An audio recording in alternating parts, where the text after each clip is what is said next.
અરે યાર, હું તો એડિટિંગ કરીને થાકી ગઈ. તારા જેવો ગ્લો મારા ફેસ પર કેમ નથી આવતો? સાચું બોલ, શું કરાય છે તું ફેસ પર? હું તો શાંતમ ક્લિનિકમાં જાઉં છું. શાંતમ ક્લિનિક? હમ. એ શું આવ્યું નવું? ચાલ તને બતાવું. આ ક્લિનિક નથી લાગતું. ક્લિનિક જ છે. અંદર જઈએ, ચાલ.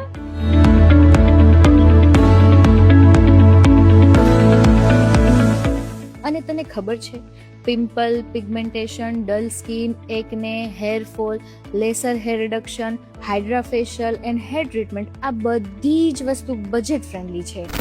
એન્ડ યુ નો વોટ ખુશી, અહીંયા સ્પેન અને કોરિયાથી ઇમ્પોર્ટ કરેલા મશીનોથી જ આ બધી ટ્રીટમેન્ટ થશે. બ્રો, આવડું મોટું ક્લિનિક છે, કન્સલ્ટન્સી ચાર્જ પણ વધારે હશે ને? ના રે, એમડી ડર્મેટોલોજીસ્ટ ડોક્ટર મયુર એવરી થર્સડે અહીંયા ફ્રી કન્સલ્ટન્સ આપે છે. Now, no more editing, only Shantam Clinic. South ગુજરાતનું બિગેસ્ટ